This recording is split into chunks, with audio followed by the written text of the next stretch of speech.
All right, everyone. So we've been talking about absolutism in European countries. So today we're going to focus on absolutism in France. So here's our objectives and standards.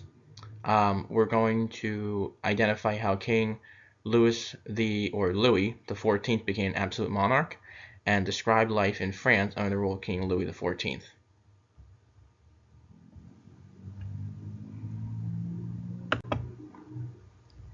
Just one word for our vocabulary preview for this lesson, and that is intendants.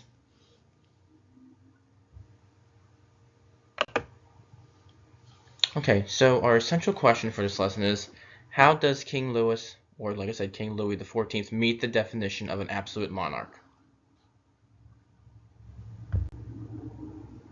And I want you to think about this. If you were a leader, how would you want to be remembered? You're going to see this come about later in the lesson, that King Louis is kind of worried about his legacy a little bit as he's king of France, and worries about that in his later years. So I want to know, if you were a leader, how would you want to be remembered?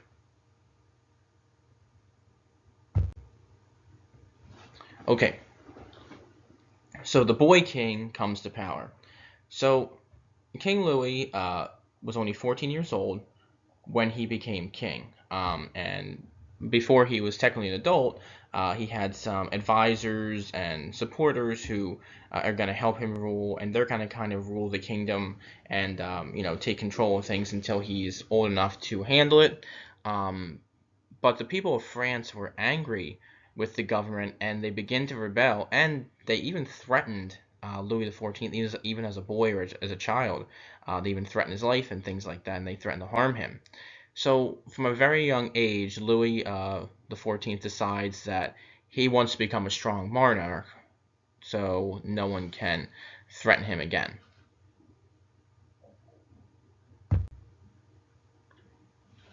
So King Louis the 14th gets tough.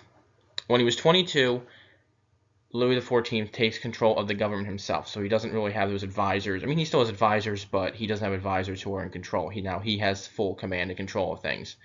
Immediately, like he said as a child, he weakened the power of the nobles, or the people who had threatened him. Okay, he also increased the power of the government agents called intendants. Now, these intendants are going to collect taxes and deal with justice.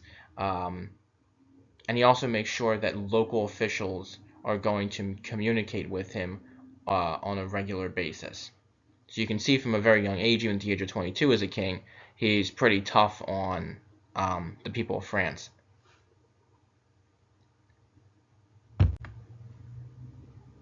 So economic growth in France. So King Louis wanted France to be the best country, wanted to be the best European country, probably even the country in the whole world. Okay, how he's going to do is he's going to kind of kickstart or spur economic growth. Okay, so he used his Minister of Finance, who was Jean-Baptiste Colbert, to expand manufacturing, and Corbett is going to encourage people to migrate to France's colony in Canada for fur trading. Fur trading was a big thing at this time, very popular for European nations, especially European wealthy uh, people, to want to have these furs or these beaver skins. Um, so fur trading is very popular in Europe during this time.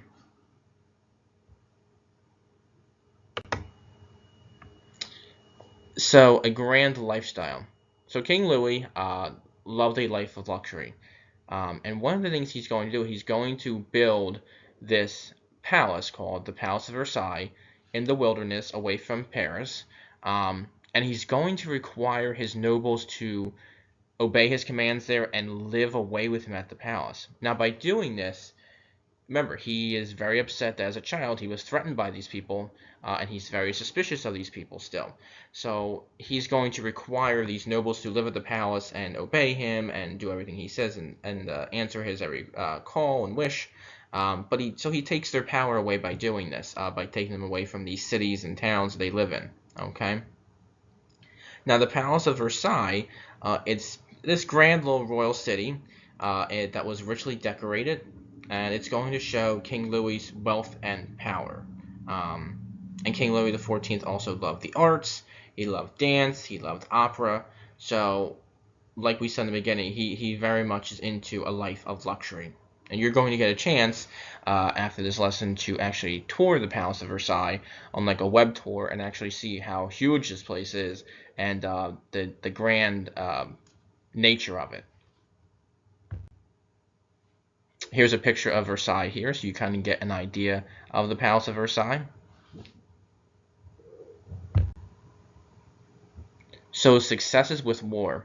So at this time, France had the largest and the best trained military. Okay, just like a lot of other European nations during this time period, they're going to want to expand their territory.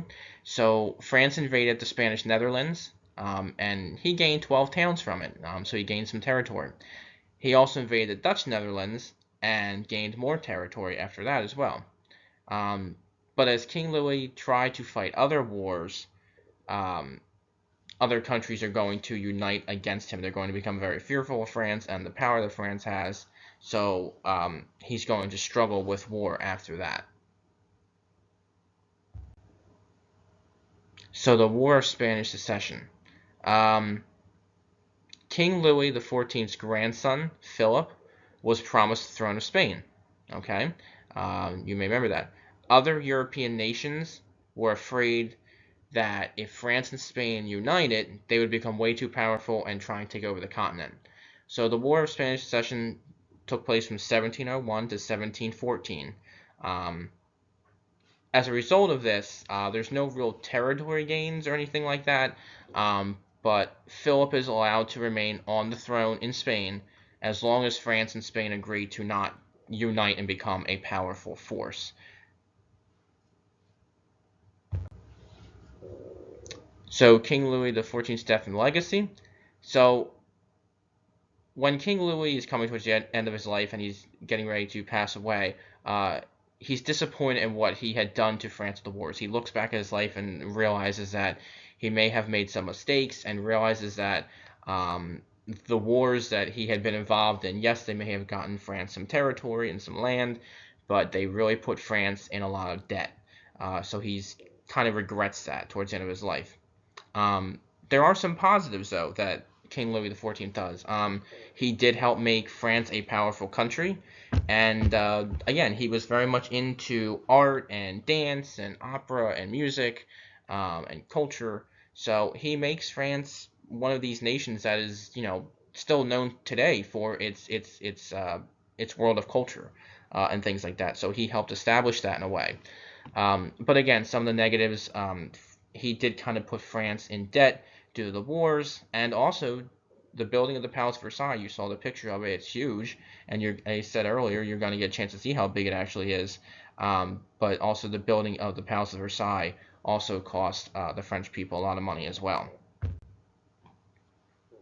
All right, so to wrap it up, so in his early life, Louis XIV was threatened by nobles as a child. So because he was threatened by these nobles as a child, he promises to become a strong monarch. Okay? To do this, he's going to weaken the nobles, again, taking them away from their homes and their towns and making them live with him, taking away their power by putting in the intendants who are going to collect taxes and make judicial decisions and things like that, and justice. And he also lived a life of luxury, too, at the Palace of Versailles. He also was involved and got France involved in a lot of wars. Yes, they did gain some territory, but they also caused France a lot of debts and put France in debt. And at the end of his life, before he passes away, France did become a strong military and cultural country.